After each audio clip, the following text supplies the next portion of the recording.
Catholic History Trek, a podcast exploring the Catholic past.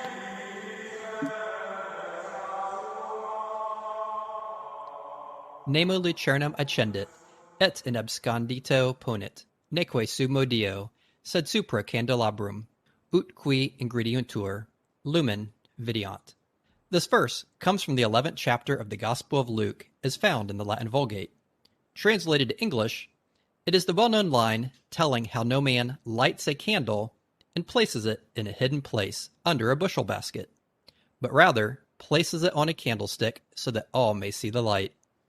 It's a sentiment echoed in the 5th chapter of St. Matthew's Gospel, explaining how a city on a mountain cannot be hidden, nor do men light a candle only to place it under a basket, but place it on a candlestick for all to see.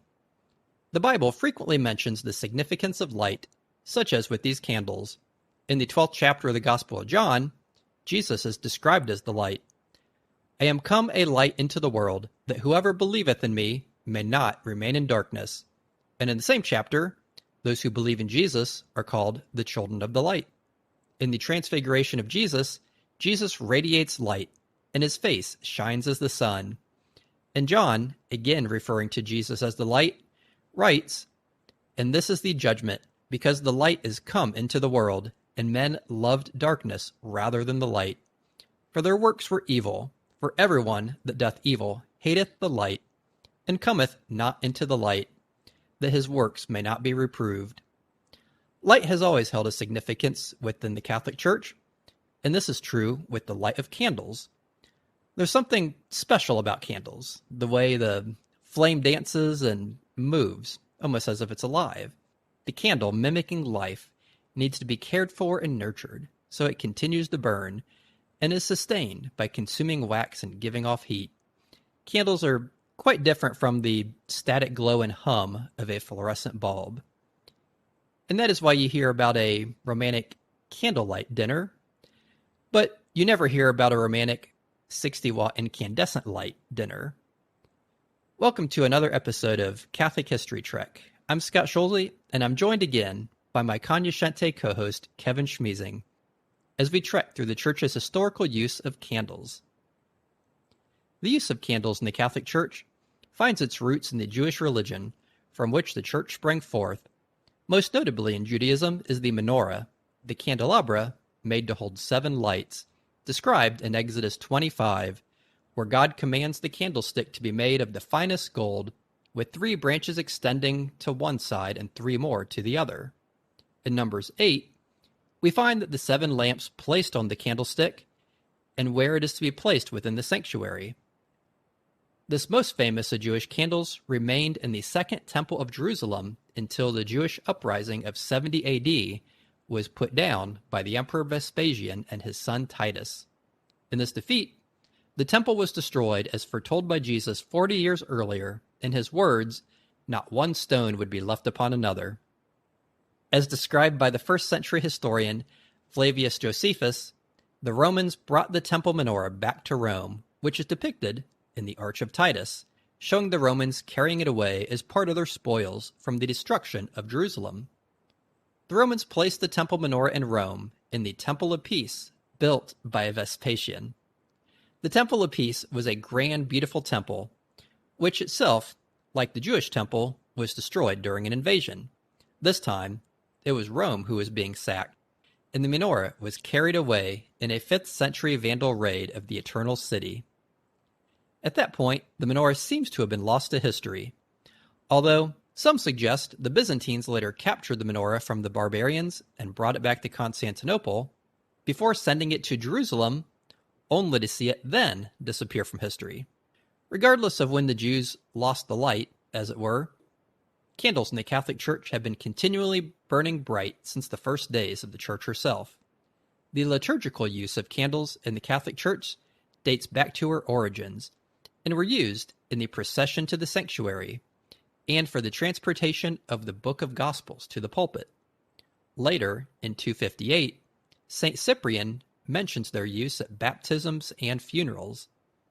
The use of candles was not confined to hours when artificial light was necessary, as when a certain early heretic named Vigilantus attacked the church's use of candles while the sun was still shining, St. Jerome replied that candles were lit during the reading of the gospel, not to put darkness to flight, but as a sign of joy.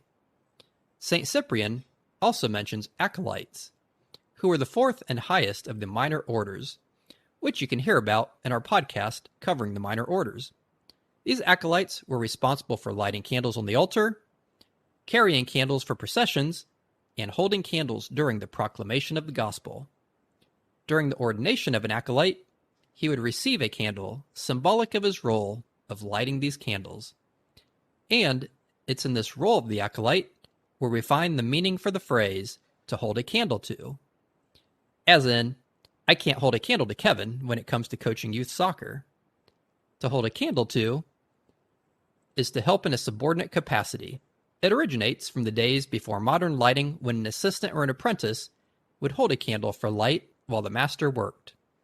At the Mass, the acolyte is found holding a candle to the one proclaiming the gospel. The Gregorian Sacramentary and the Ordines Romani date back to the start of the 7th century, if not earlier, and are important historical texts describing the liturgy of the Church. In them, we find mention of altar candles placed next to the altar. One curious non-liturgical practice that involves candles was that of measuring to a saint. At a shrine of a particular saint, one would light a candle or a number of candles which would equal the height of the person for whom you were requesting a favor for. So, if you were at the shrine of St. Paul and you were praying for Grandpa, you would light a candle which measured the height of Grandpa, or several candles which added up to the height of Grandpa. Hopefully Grandpa wasn't too tall. So in this example, you would be measuring to St. Paul by using the candles equaling the height of Grandpa. This practice, which was more of an interesting local custom and not an official ritual or teaching of the Church, lasted through the Middle Ages and was especially common in England and the north of France in the 12th and 13th centuries. And its origin can be traced back to the 6th century at the time of St. Radegund. Whether an acolyte was holding a candle to the one proclaiming a gospel, or someone was measuring to a saint when praying for Grandpa, they just didn't use any old candle, but the Church had specific rules for the wax which composed the candles. In regards to material, candles used for liturgical purposes were to be made of beeswax, as pure wax extracted by bees from flowers symbolized the pure flesh of Christ received from his Virgin Mother. Also, the wick was said to signify the soul of Christ, and the flame representative of his divinity. Although, it is not necessary that the candles be made entirely of pure beeswax without any admixture. From the Congregation of Rites in 1904, we find the requirement that the Paschal candle and the 2 candles used at Mass should be made exterra opum saltem in maxima parte, meaning out of the beeswax in the largest part, which was generally considered to be no less than 75% beeswax. But the other candles at the Church can be made in maiore vel notabili quantitate ex eadem cera, which I think meant the candles could just be made with just over 50% beeswax. Although today the requirements are typically not adhered to as strictly as they once were. Regarding the color, as a rule, the candles should be white bleached wax, except for certain occasions where they should be of unbleached yellow wax. These occasions would be the seasons of Advent and Lent, except for feasts and solemnities, funerals, the Office of Tenebrae and Holy Week, the Mass of the Pre-Sanctified on Good Friday, and during exposition of the Blessed Sacrament. Also, candles for liturgical purposes should be blessed, but it's not obligatory. These 2 candles which the 1904 Congregation of Rites required to be made exterra opum saltem in maxima parte are altar candles and the Paschal candle, which are liturgical candles used during the Mass. The altar candles are the ones placed upon the altar and lit during the Mass. The practice of placing candles on the ground next to the altar dates back to the early Church, as mentioned previously, in the Gregorian Sacramentary and the Ordines Romani. In the years past, 7 acolytes would carry candles in procession before the Roman pontiff, which is another name for the Pope. And by at least the 12th century, although likely much earlier, these 7 candles ended up on the altar, where they remain today. But depending on the Mass, you may not see 7 lit candles on the altar. In fact, the number of lit candles varies greatly depending on the situation. A pontifical high Mass, celebrated by the ordinary, or bishop, utilizes these 7 candles. The 7th candle is placed in the middle of the altar in line with the other 6, but elevated somewhat higher than the others. At Requiem Masses and other liturgical services, such as Vespers, the 7th candle is not used, even if celebrated by the bishop. Also, if the bishop is celebrating Mass outside his diocese, the 7th candle is not used. In a solemn high Mass, celebrated by a priest and assisted by the deacon and subdeacon, 6 candles are used, and the celebrant incenses both sides of the altar with 3 swings of the censer. At a high Mass or Missa Cantata, without the deacon and subdeacon, only 4 candles are used, although 6 can be used. A low Mass celebrated by a bishop has 4 candles on a low Mass of a solemn feast and 2 candles for all other low Masses, while low Mass celebrated by a priest simply uses 2 candles. And speaking of the bishop, he has his own special candle called a bugia, which is a type of candlestick on which a candle is affixed. In liturgical settings, it is permitted only to the bishop and would be held beside him by a cleric assisting at the Mass. These altar candles are not optional mood lighting for the Mass, as it were, but it's actually unlawful by church law, not civil law, to say Mass without these candles lit. And if the altar candles are in danger of being blown out by the wind, they must be protected by lanterns. It is not permitted to begin Mass before the candles are lit, and they are not to be extinguished until the end of Mass. And if you like to argue the fine points of canon law and liturgical rubrics, historically there has been some debate on whether Mass should be discontinued if the candles go out before the consecration and cannot be lit again. And if they go out after the consecration, some have argued that Mass should be interrupted for up to 15 minutes to try to relight them, while others suggest the Mass should not be interrupted. But those are points for an entirely different type of podcast, well beyond my pay grade, although perhaps not beyond Kevin's. In addition to these altar candles, the other candle found at the Mass is the Paschal candle. It is an exceptionally large column of wax fixed to a great candlestick. The Paschal candle is used in the Holy Saturday Mass, also called the Easter Vigil. A long prayer called the Exultet or the Praeconium Paschali is chanted, while the candle receives 5 marks and is lit. And it's been argued that the 4th century church father St. Jerome himself composed this Praeconium Paschali. At a later stage in the Easter Vigil, during the blessing of the baptismal font, the Paschal candle was plunged 3 times into the water, with the words, Descendat in hoc plenitudinem fontis virtus spiritus sancti, meaning, may the power of the Holy Spirit come down into the fullness of this fountain. From Holy Saturday until the Feast of the Ascension, the Paschal candle is left with its candlestick in the sanctuary, standing upon the Gospel side of the altar, which, if you're unfamiliar with the Latin Mass, the Gospel side of the altar is the left side of the altar, with the right side of the altar being the Epistle side.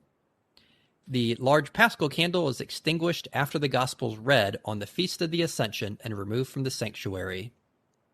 The use of candles for the Easter Vigil seems to date back to apostolic times. As far back as Tertullian and Justin Martyr, the Easter Eve, when catechumens were baptized, was spoken of as illumination. This is because lit candles were used with the baptismal ceremony which took place at this Mass. Prudentius and other authors have left eloquent descriptions of the brilliance within the ancient churches of the Easter Vigil. The church historian Eusebius speaks of pillars of wax, with which Constantine transformed the night of the sacred vigil into the brilliance of day by lighting throughout the whole city pillars of wax, while burning lamps illuminated every part, so that the mystic vigil was rendered brighter than the brightest daylight.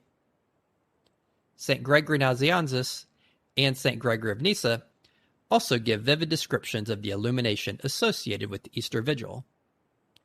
Early Roman liturgies speak of 2 torches which were carried to the font before the Pope and were plunged into the water, which is essentially a precursor of what's done now with the Paschal Candle. We find specific mention of the Paschal Candle at the beginning of the 5th century. In the Liber Pontificalis, or the Book of the Popes, it is mentioned during the brief papacy of Pope Zosimus, who held the office of the Chair of Peter from 417 to 418. One interesting historical aside with the Paschal Candle involves their size. They are exceptionally large candles, and today they usually measure around 3 to 5 feet tall and a few inches in diameter. But an account dating to 1517 describes the Paschal Candle in the Cathedral Church of the Blessed Virgin Mary in Salisbury, England, as measuring 36 feet tall. This cathedral, known for having the tallest church steeple in the United Kingdom, apparently wanted the tallest Paschal candles as well. By comparison, this cathedral's Paschal Candle for the 2021 Easter Vigil was only 40 inches tall. In 1558, under Queen Mary, who features in our Popes vs. Kings podcast, 3 hundredweight of wax was used for the Paschal Candle of Westminster Abbey. And since a hundredweight is 112 pounds, the Paschal Candle of Westminster Abbey would have weighed something like 336 pounds. Doing some quick math, if this candle had a 12-inch diameter, it would have stood 7 feet tall. And if it had a 6-inch diameter, the thing would have towered 28 feet tall. After these massive English Paschal candles were used for the last time, blessing the font, on Whitsun Eve as they called it then, they were generally melted down and made into tapers to be used at funerals of the poor. Besides these altar candles and Paschal candles, there are many other occasions when candles have historically been used by the Church. And for these, I will gladly turn things over to my favorite co-host, Kevin Schmeezing. As Scott's outstanding summary of the history of candle usage in the Church intimates, candles have been used at all kinds of liturgical functions and other ceremonies throughout the Church's life, including the exposition of the Blessed Sacrament, funeral processions, the dedication of a church, the blessing of a cemetery. Candles are stipulated to be used at all the sacraments with the exception of penance or confession. So you might say that candles are ubiquitous in the liturgical life of the Church. What I'm going to do now is just highlight a few of their traditional uses in that liturgical life. One candle that about any practicing Catholic would be familiar with is the baptismal candle. Scott has already said a bit about baptism because of its association with the Easter Vigil and the Paschal Candle. Outside of Easter season, the Paschal or Easter candle is kept near the baptismal font, emphasizing the close connection between Easter and baptism.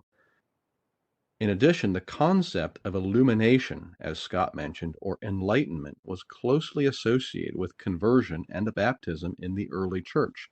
In some writings, the Greek word photismos, illumination, is used as a synonym for baptism. During the baptism ceremony, the baptismal candle, a candle much smaller than the Paschal candle, is lit from the Paschal candle and given to the child with the words, "Receive the light of Christ." Or more commonly, it's given to the sponsors or parents because the 3-week-old child probably isn't ready to hold a candle yet. Another traditional use of candles in the Catholic tradition is the season of Advent. Like other candle traditions, the Advent wreath and its candles could well be rooted in pre-Christian times. In this case, Germanic customs of evergreen wreaths lit during winter as a sign of hope of lighter spring days ahead. By the Middle Ages, it was widely used as a symbol of the coming of Christ, the light of the world at Christmas. There are 4 candles to represent each of the 4 weeks of Advent.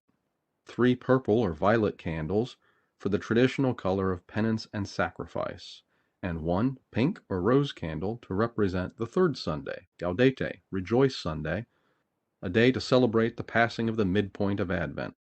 That's a day on which the priest also wears rose vestments.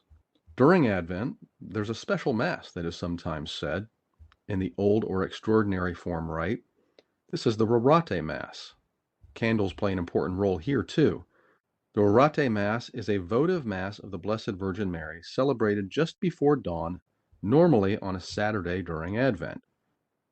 The name comes from the opening words of the introit, the first words of this Mass, which read, Rorate Caeli, drop down heavens.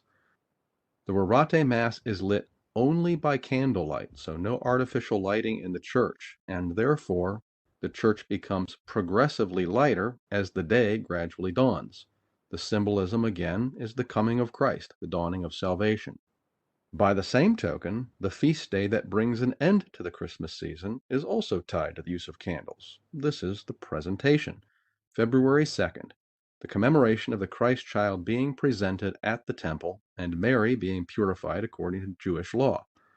This is recounted in the second chapter of Luke's Gospel.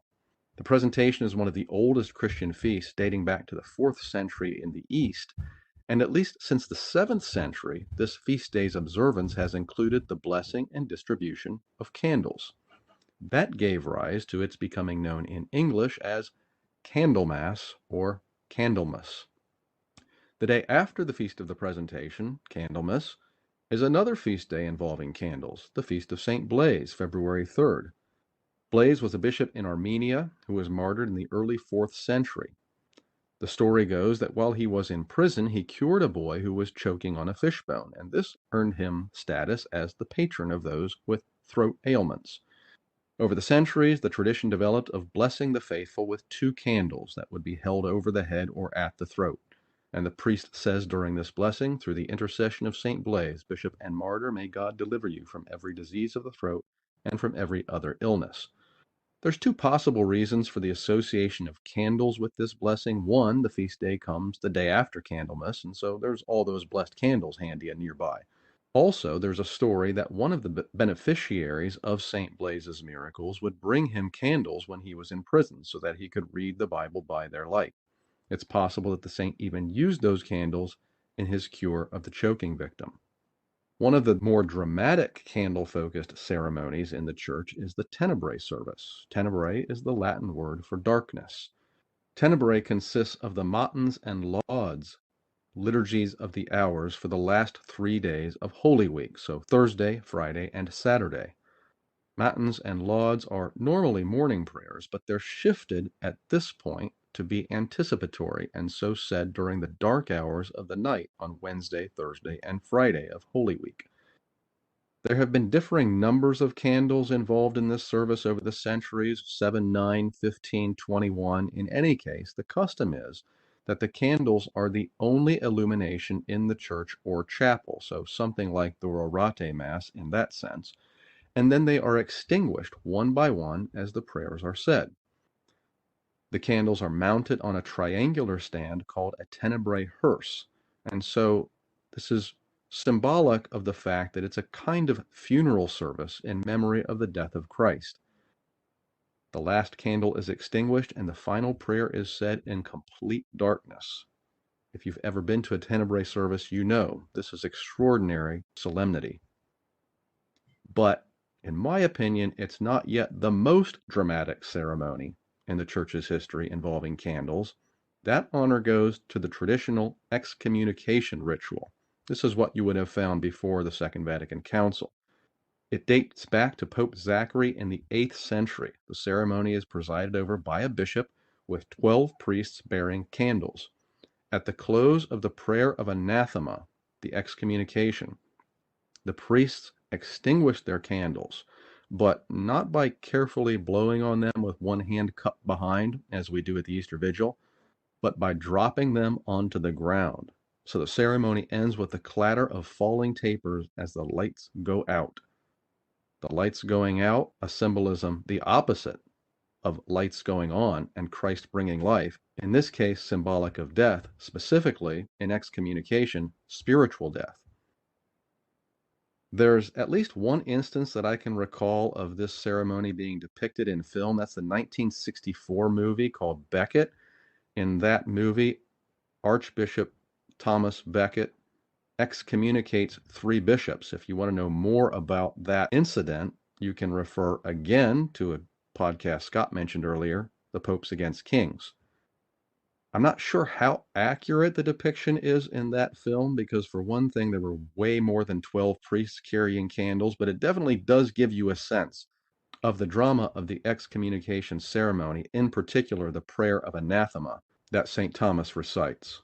Well, a lot of these ceremonies we've talked about have traditionally been in the Latin language, and traditionally Scott and I end the episode in that way as well. Gloria Patri et Filio et Spiritui Sancto. Sicut erat in principio et nunc et semper, et in saecula saeculorum. Amen. Thank you for listening to Catholic History Trek. You can reach us at catholichistorytrek@gmail.com.